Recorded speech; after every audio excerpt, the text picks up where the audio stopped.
Cowboys Pregame Live is brought to you by AT&T, the official 5G innovation partner of the Dallas Cowboys. And by NFL Game Pass. You'll never miss a game again. Enjoy full and condensed game replays from Week 1 to the Super Bowl. It is Week 8 in the Lone Star State, AT&T Stadium in Arlington, Texas, playing host to the NFL's top pass rush against the top rushing attack in the entire league. It's the Dallas Cowboys and the Chicago Bears on Pregame Live, presented by WinStar World Casino and Resort. From the Star in Frisco, we welcome you in with Barry Church, Isaiah Stanback, Nate Newton. I'm Kyle Yeomans. We've got Nick Eatman and Haley Sutton out at the stadium as well. We'll hear from them in just a couple of moments. But gentlemen, it is time to preview, like I said, the top passing attack against the top rushing attack in the NFL, because the Cowboys will get after Justin Fields and that Bears offense, but they're also going to run the football, and the Bears will get after the Cowboys defense. However, there are some reinforcements. The Cowboys go out this week and they trade for big defensive tackle, the veteran out of Las Vegas, Mr. Jonathan Hankins. He comes in with a ton of experience and a ton of size in the middle of that defense. How much could he change things up front, Barry? Hopefully he changes a lot, because right now this Dallas Cowboys rush defense is not where it needs to be. And with a guy like Hankins, hopefully he can gobble up some of those rushing lanes. But more importantly, what I think he's going to bring to the table is he's going to limit those centers, those guards, from getting to our second-level defenders. LVE, Anthony Barr, those walk-down safeties, Curse and Wilson as well. They should be able to move downhill a lot easier, sideline to sideline a lot easier with a guy like Rankins in the lineup. You're absolutely correct, Barry. And one of the things is these guys have been doing an okay job not giving up touchdowns. They've only given up 2 touchdowns on the ground this year, but they've been averaging over 120 yards on the ground. If you take out the Rams game, the Rams haven't rushed against anybody. That thing goes up to 145 yards per game. So if they can figure out a way to get him involved and have an effective ability to stop guys from running the ball, they're already doing a good job of now allowing touchdowns. This defensive rushing attack can actually be really, really good. We're talking about 120 a game they're giving up, probably about 5 yards a carry. Hankins is going to reduce that to around about 90 yards and probably about 3.8. And that's what we need, a road stopper. Here in 2022, he played in 5 of the 7 games for the Raiders this season, 10 tackles, 1 quarterback hit. It's not a stat line that's going to jump off the page, but on the film, he is a people mover. You can see him taking up multiple gaps and really eating up a ton of space for the guys behind him. Speaking of the guys behind him and the guys around him, it's going to be a different look for the Cowboys this week because their inactive list is loaded. It's really the first time this season we have had some big names on this list and seen big names on this list. Ezekiel Elliott, of course, right there at the top. It's not very often you see Ezekiel Elliott inactive. However, he does have the MCL sprain, and he is working through that. He'll have an extra week going into the bye week next week to get a chance to get healthy. But a Malik Hooker, starter. Noah Brown, starter. Sam Williams had 2 sacks, including a strip sack last week against Detroit. Tristan Hill, he's a rotational guy as well. So a lot of big names on this list. Barry, which one sticks out to you? To me, it's Sam Williams. He's coming off of one of the best games he's had as a Cowboy with 2 sacks and a couple TFLs. He was causing a lot of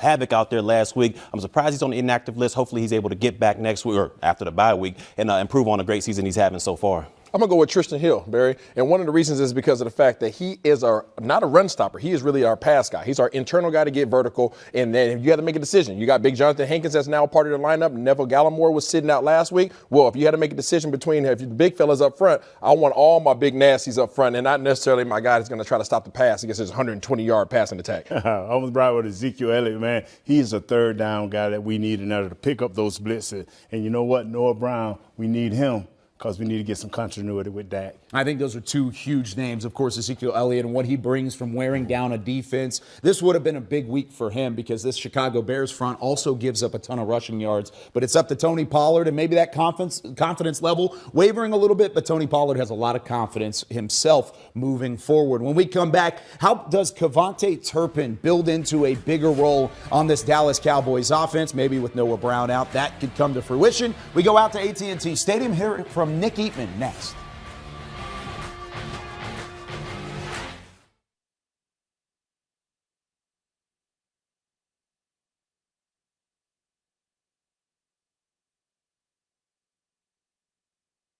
Really just going out there and doing the best I can, stopping the run, plugging up holes, and just allowing those guys to go out there and pass rush. They've been doing an amazing job before I got here, so I don't think none of that's going to change. we saw someone like Jason Peters come in earlier this year, and he hadn't been with the team. Given that you've been with the team, new playbook, but you've been conditioning and all of that, where is the transition? Well, not much. I played last week. It's not like I've been off or just coming off the street. So my condition is good. My health is good. I'm just ready to go out there and play. Only thing is I'm playing for the Dallas Cowboys. And, Speaking of, that's a big deal. How weird does it feel to have the Cowboy star on after spending so much time with the Giants and trying to stop the Cowboys? It's a little weird, but I'm excited for it. A lot of my family, my uncle that live out here in Dallas is pumped. He couldn't believe it when I told him, so he had to call me back just to make sure. And I said, yeah, it's what I told you is real. So, everybody excited for me. I'm excited myself. The team is playing well, and just want to be able to come in and help out. Have you had a chance to talk to Dan Quinn since you got here, and what was that conversation? It was fairly simple. He watched my film. He knows what I can do. I know what I can do to go out there and help and contribute, and that's what I'm going to do. So there ain't really much to say or nothing lavish that's coming. I'm just coming in here to stop the run and help this team win games.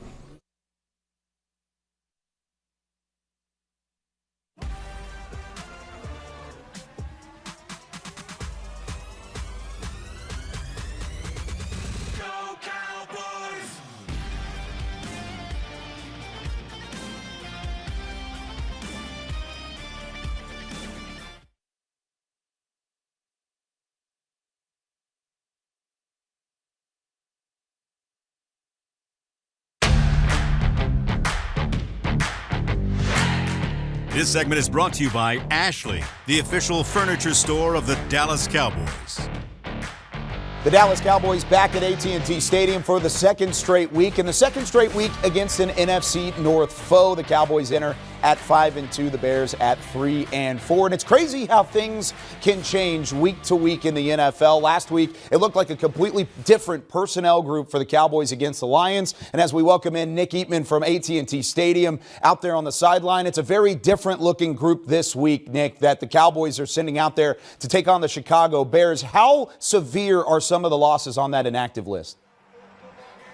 Well, you said different group, different look. I mean, obviously it's a different feel as well, but the roof open and the doors open and the blue jerseys and the orange jerseys and all that looks like a glorified high school game out here, which you should know something about there, Kyle. But as for the injuries, as you're talking about, it starts with Zeke Elliott, and so from there, just the domino effect. I think that also Sam Williams being out. And just from a wide receiver standpoint, also Noah Brown, it's just going to be interesting to see how they handle these, because you only have so many roster spots. You can only bring up 2 players from the practice squad. So it's going to be a depleted group, but Kyle, it starts with Zeke Elliott and then obviously with Pollard and Malik Davis and Quadri Ollison backing up there at running back.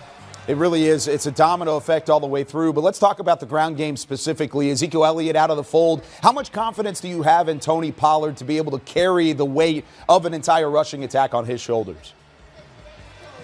I don't know yet if they're even going to ask him to carry the entire load. I mean, Malik Davis is going to get some reps here. I was told, look for 8 to 10 snaps from this game just from Malik Davis alone. But I think the big thing with Tony Pollard, and we talk about it all the time, is just what does it mean to be the running back one, RB1? It's not just running the ball; it's blocking, it's making sure that you handle the blitz, and how the linemen like to block, and where Dak will want him to stand. All of that stuff, more than just running the ball in between the tackles. Let's switch to the defensive side of things. We just talked about Jonathan Hankins and the trade that was made, talking about different personnel for that Cowboys team this week. What are his expectations going into game 1 as a Cowboy? Well, the expectations is just clog the middle. I mean, that's what he's done for 10 years. That's what he's good at. That's what they're asking him to do. Don't look at the stats. Don't look at the sacks that he doesn't really have in the last 2 years. That's not his game. His game is to make sure that they stuff the run. And when you're looking at read option type plays, it's not so much RPOs that I think that's the problem. It's the read option. Fields wants to give it to Herbert and Montgomery, or keep it himself. Hankins has got to be the guy, one of the guys that stuffs that middle and gets the linebackers and the defensive ends focused more on Fields. If they can stop the run in the middle and keep that outside contained, they should be okay. Back on the offensive side of the football, Noah Brown inactive today. Does that mean that there could be a bigger role and a more involvement for Kevontae Turpin outside of just his special team snaps? Well, I hope so. I've been saying it forever. I think they need to get him involved. He's such a playmaker in space and use the width of the field. I'd like to see some reverses, fake reverses, things like that. It's going to be a big game for Jalen Tolbert as well. He's really going to be the third receiver when things open up. For when the offense goes out there for a three wide, you'll see Turpin in there.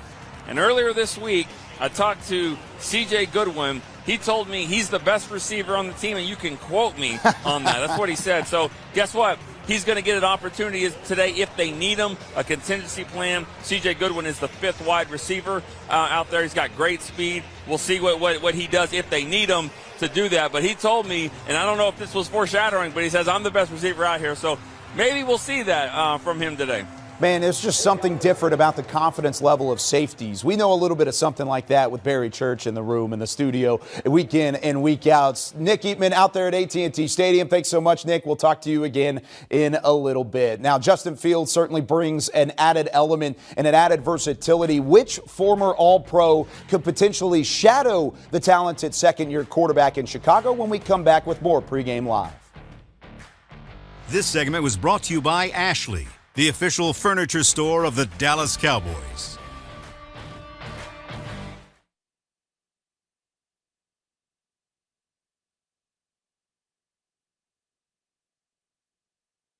It's just next guy up, in this league. That's the only thing that's guaranteed, injuries. It's a 100% injury in this league. So it's expected, and, the next guy's got to be ready to step in. You see durability in Zeke. Does that amaze you that he's only missed like one game because of injury? Yeah, that's crazy.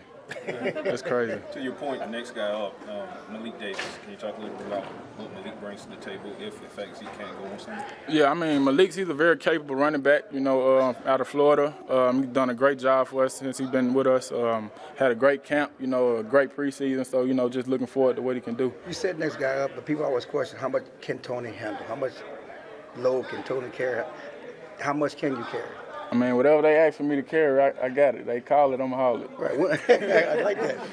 Right. So, but have you prepared your body to take a bigger load and handle that this year? Yeah, I do a good job, off season, during season, trying to stay in shape, working in the weight room and, just being ready, whatever it is that I'm asked to do.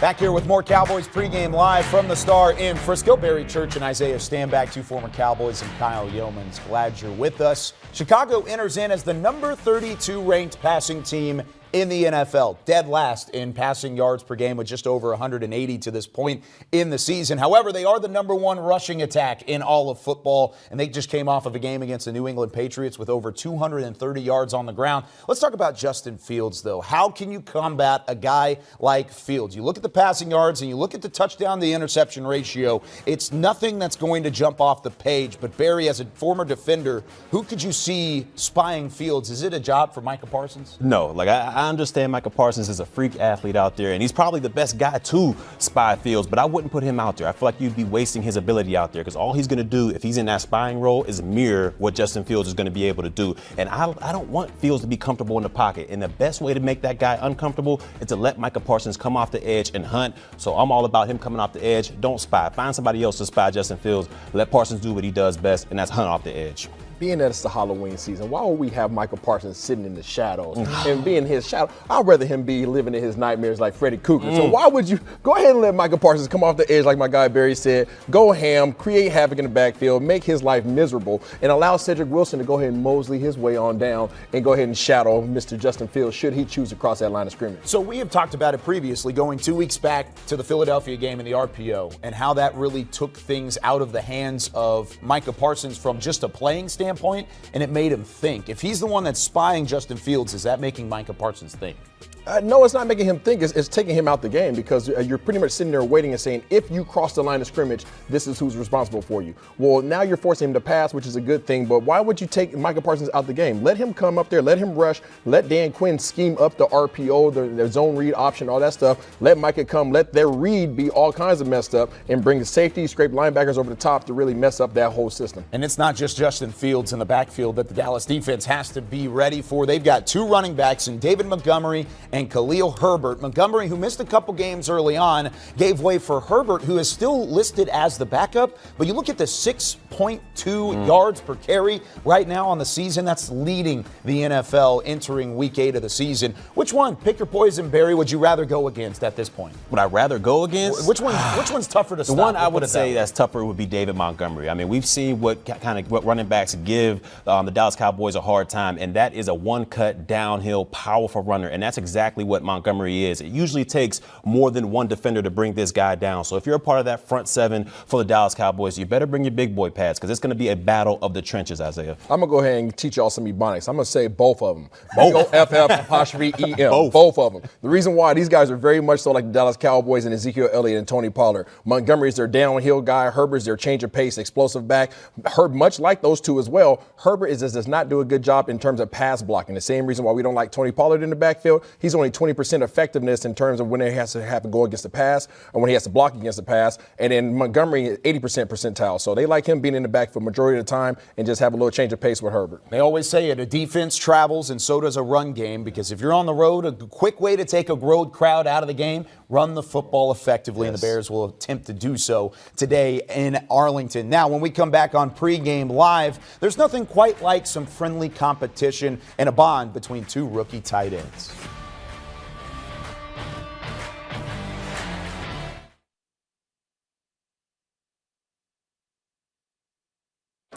We're not far off, honestly. Obviously, getting all our pieces together, including Dak, back into the fold after last week, was being his first game back.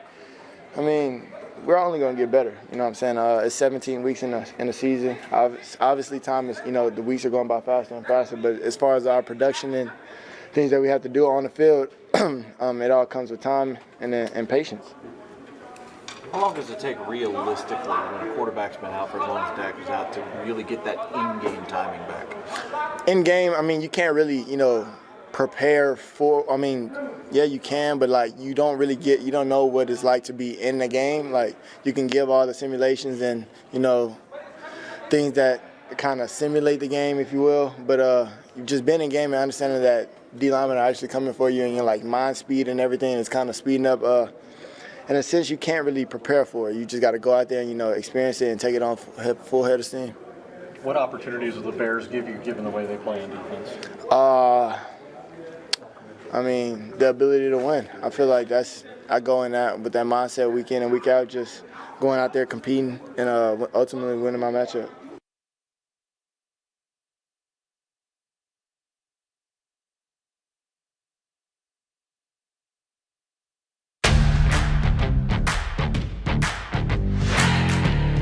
Across the NFL, a new class of rookies enters the league every single year, and there's always a special bond between teammates that come in the same rookie class. But sometimes the competition can get out of hand. Sometimes it can elevate each other. Let's go back out to AT&T Stadium and hear from Haley Sutton on more between a special bond between 2 rookie tight ends.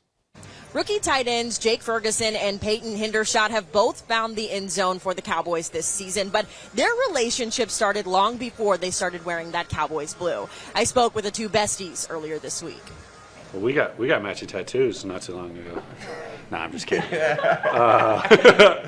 It's the dynamic duo that's taken Cowboys Nation by storm. Young tight end, how we come. My all-time favorite moment with Peyton was when I first talked to him, and this was at the combine. We're doing broad jump and I'm going, but he was the next number behind me. I do my first 2 jumps and they're horrible. And then I jump a 3rd time and I don't land it, so then I gotta go again. And then I don't land it again, and then I don't land it again. And I turn around and I see him and he's just like, he's like, come on. And I look at him and I'm like, come on, turn me up. And he's like you can tell he's just like, get this guy off of me. And I'm like, turn me up. And then I go and I get my best jump I've ever jumped. My favorite moment with Ferg, I don't know, I feel like probably the Chargers game, just because that was when I first finally seen that everything he acts like and says he is, he really was. Like, he plays with that edge and everything. I don't know, I just love it. I just love the energy he brings to the game. Rookie tight ends Jake Ferguson and Peyton Hendershot are truly two peas in a pod. However, the twins haven't always been attached at the hip. In fact, their relationship started long before they even stepped foot in Texas, battling it out in the Big Ten while in college. We played them once in 2020, and I remember we were on defense, they were on offense, and he was running around. Like, I hate this kid. We came out of the same class in high school too, so like, and he was always highly ranked. So I always had, you know what I'm saying, knew about Jake Ferguson. I was like, he ain't that good. But what is actually crazy is on draft day, my brother literally said to me, they're like, what if they draft Jake Ferguson instead of you right here? And I was like, there's no way they're gonna do that. And literally drafted him that pick. So it's just crazy, you know. But at first, yeah, I was not a big fan of Ferg. But it didn't take long for the two to become one. At first, it was just kind of us, you know what I'm saying, both going hard, both trying to show off, like, you know what I'm saying, I'm a dog, he's a dog, who's better? And at the same time of that is we're doing every meeting together, we're spending every second of the day, you know what I'm saying? And just over time, we just started building a friendship and a bond, you know, and I feel like now it's just like contagious. And no better display of that bond than on the football field, where no one roots harder for them than each other. Not only do we want to do good, but we want to see our teammates do well, but also at the same time, I'm challenging him every day. I want him to try to take my job. He wants me to take his job. I feel like we were very blessed, and that's why I told my family, it was a blessing in disguise. Because when I first came here, I was not excited to play with him and all that, and I just feel like every day, like, you can't be complacent ever, because we're both right here in the same shoe, both trying to strive for the same goals, do the same thing. So it just done nothing but raise the bar of everything, friendship, football. That's all. I appreciate this guy right here.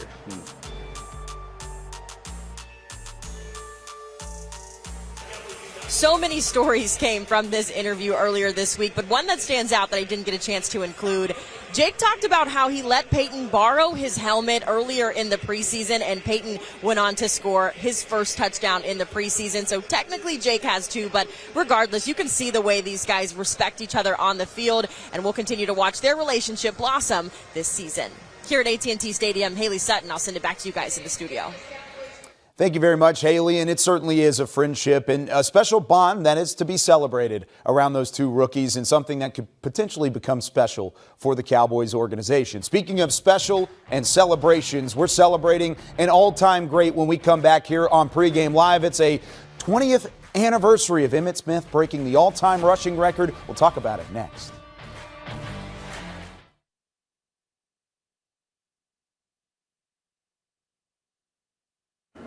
Talk about your relationship with Fields and playing against him in college in the same draft class. Yeah, man, Fields is real close. Obviously, we're under the same agent. We spent a lot of time together, training together. We was out in LA together.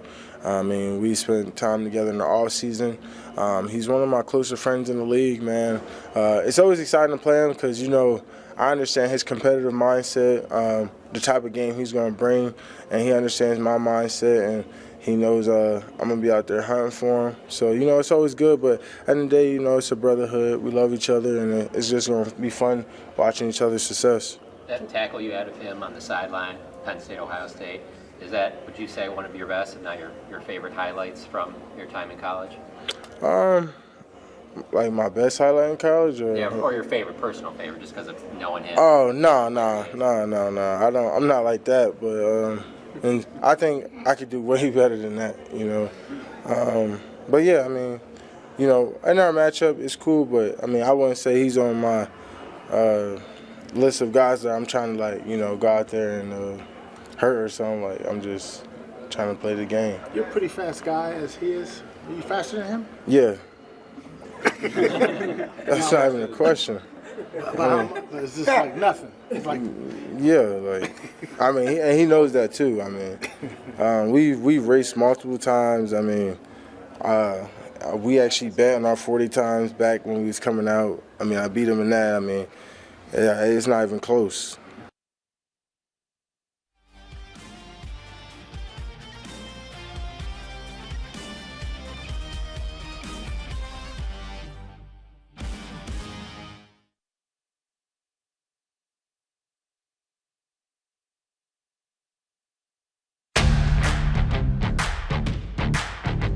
Cowboys Pregame Live was brought to you by AT&T, the official 5G innovation partner of the Dallas Cowboys.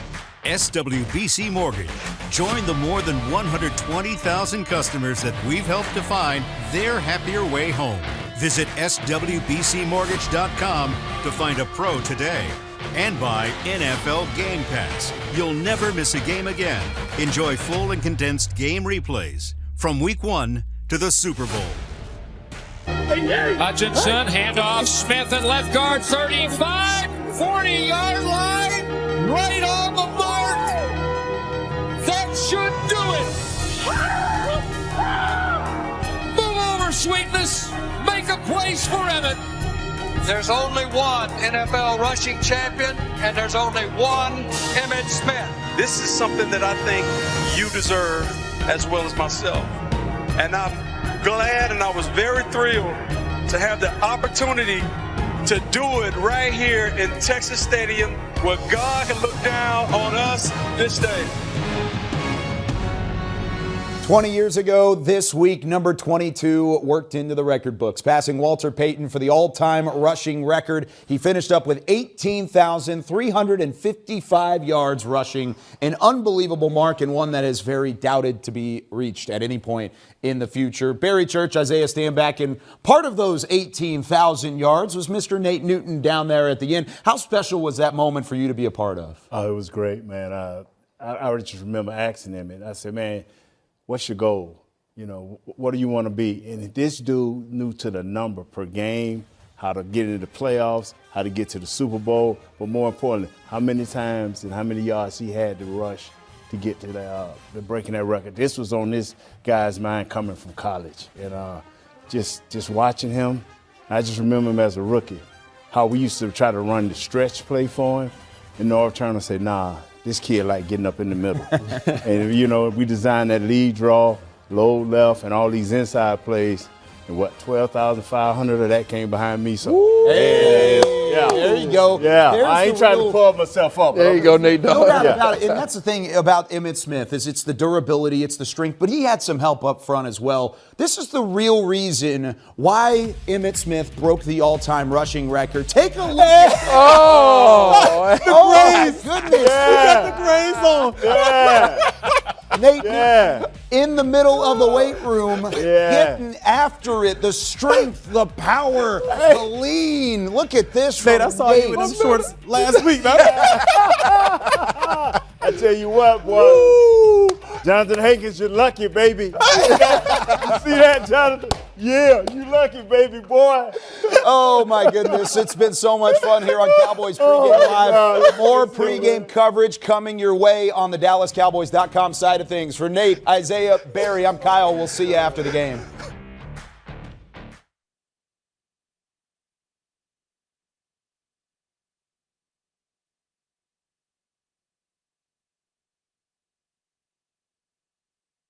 What went into your decision to acquire Hankins, and just how do you envision using him going forward? Definitely. It's having an opportunity personally to compete against Jonathan both in New York and with the Raiders. We just feel he's an excellent fit for us. You know, we can never, bolster our run defense enough. You know, we feel that's clearly how people are, their primary approach to us as far as trying to attack our defense. And I think he's an excellent. And so forth. Getting back to Hankins, what does he have left? 10 years in the league. Can you talk about what you expect him to do? Well, I think starting just with building off what I've already said about the run defense. He's an anchor player, very smart. I think playing scheme diversity. Going from the Giants and playing in the Raiders scheme last year, playing in a different scheme this year. More two gap and how they play. So I think he brings that experience. Everything we're told is, excellent locker room guy, and I think he's, once again, I want to be redundant. I think he's just a really good fit for us.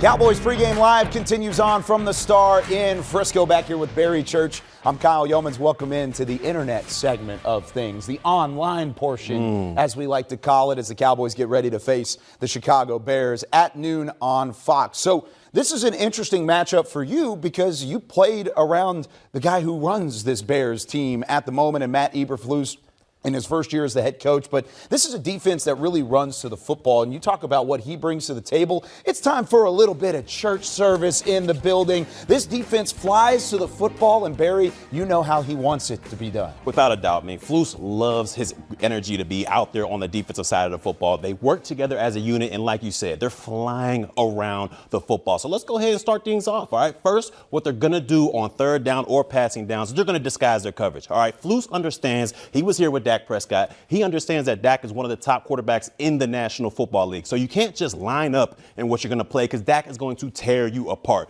So what you can't do is give him the study guide before the test. What he's going to do is disguise those coverages.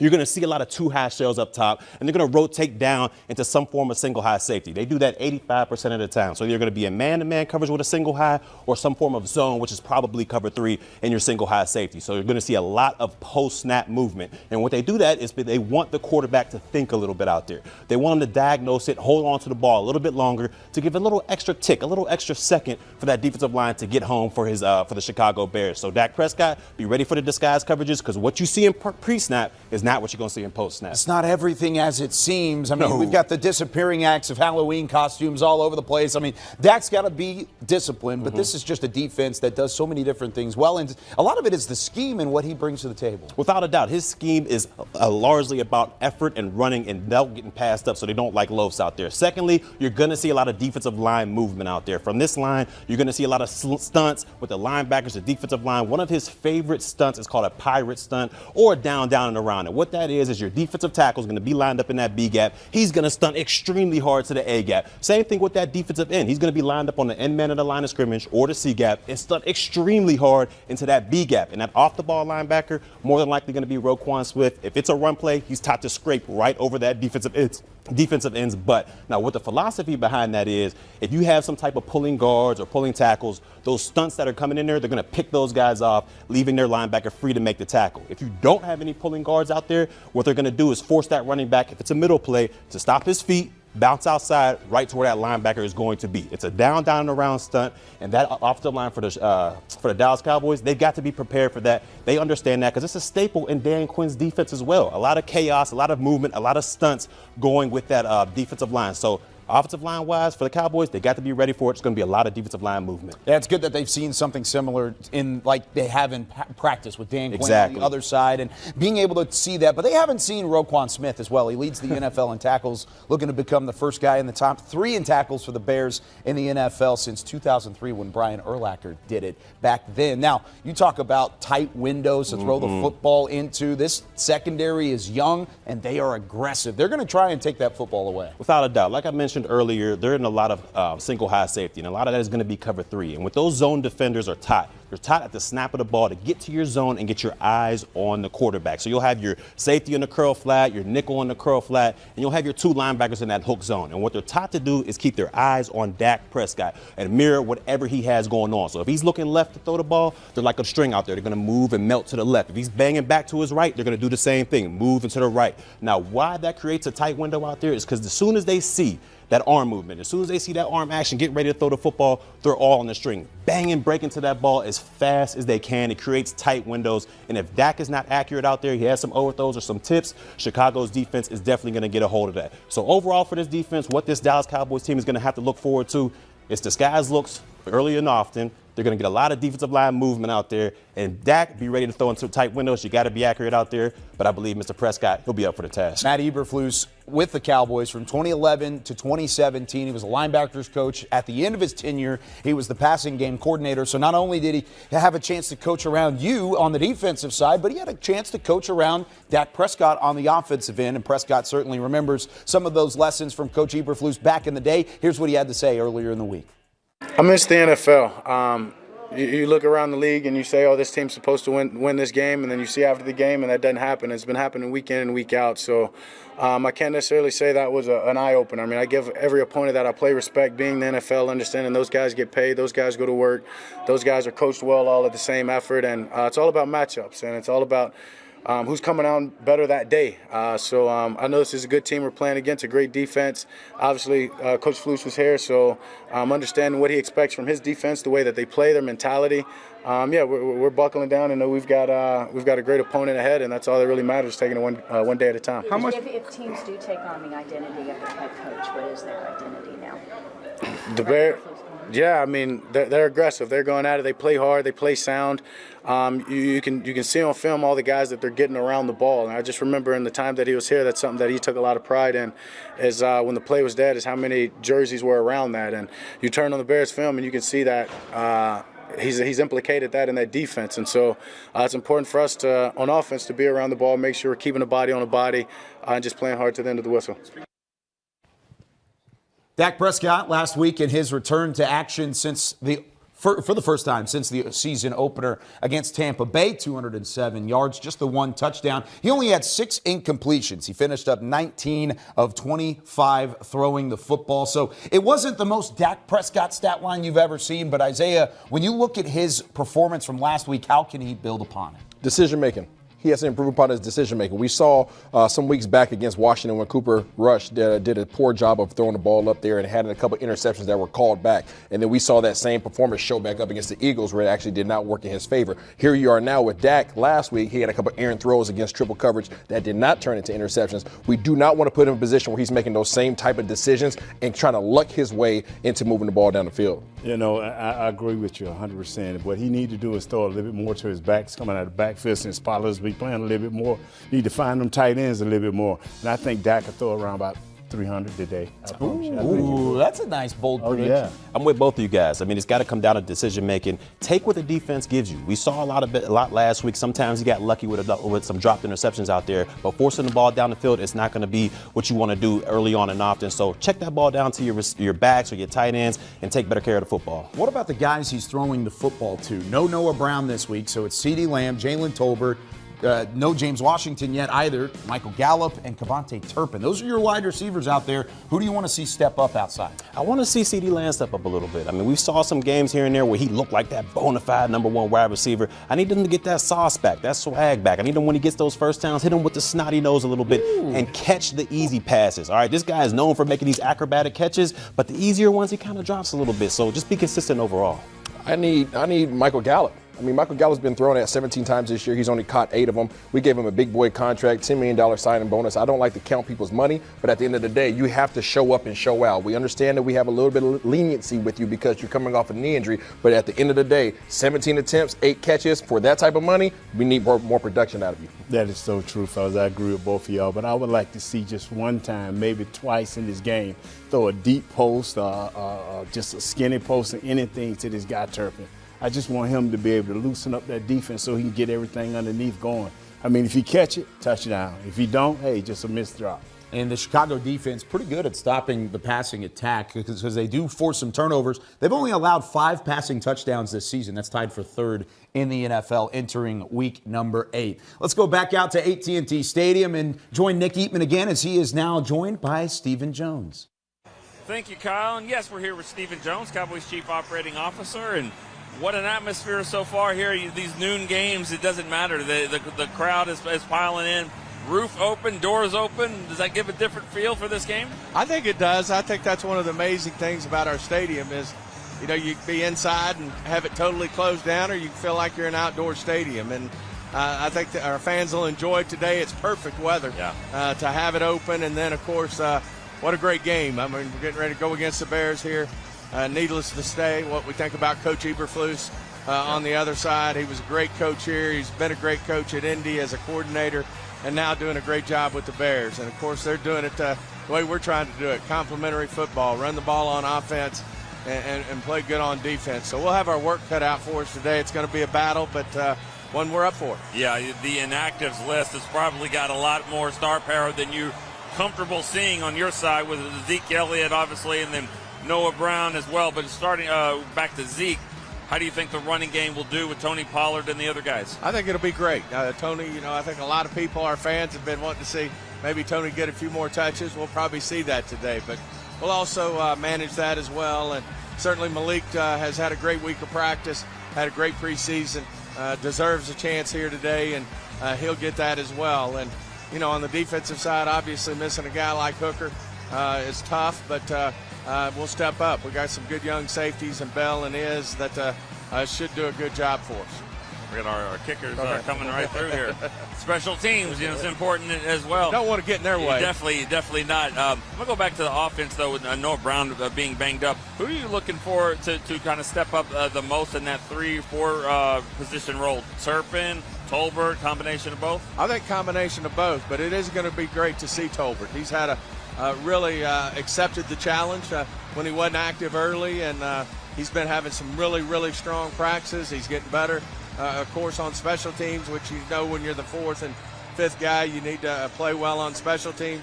But this will be a big day for him. And if he does what he's been doing in practice, then I think he'll have a really nice day today. Obviously, you have the bye week coming up here, and that might have played a factor in some of these decisions for injuries. But just how important, all games matter, obviously, but how important is it for your team to get to 6-2 heading into this much-needed bye? Well, it'd be big. And as you said, some of these guys are going to miss just this game and should be back after the bye week. So most of them. But if we could somehow figure out how to get out there and compete, which we will, and win this football game, it'd be huge going into the bye. All right, we appreciate your time. That's Stephen Jones, Cowboys Chief Operating Officer. Kyle, we'll throw it back to you guys in the studio. Thank you very much, Nick and Steven out there at AT&T Stadium. It is a noon kickoff between the Cowboys and the Chicago Bears as the Cowboys look to get to 6-2 overall, and they'll do so on Fox. Barry Church, Isaiah Stanback, Nate Newton. I'm Kyle Yeomans. Gentlemen, it's time to give our keys to the game. How can the Cowboys get to 6-2? For me, offensively, take care of the football. I feel like the only reason the only way Chicago can kind of stay in this game if they get some takeaways from our offense, take care of the football. Pollard run the football good. Dak, you don't understand what you got to do. Don't make any bad decisions out there. Let your defense hold it down over there. So to me, take care of the football. You'll be all right. Okay, you went offense. I'm going to flip it to the defensive side of things. And I think that defensively, you have to keep the Bears' offense under 50% on third down. Justin Fields doesn't throw the ball that great, but we do know he likes to run the ball, and that comes off of passes as well. They don't have to be designed runs. He likes to keep the chains moving, keep him on third down, and keep him off the doggone field. You've heard me say it once, twice. You heard it said 7 times. I'm going to say it an 8th.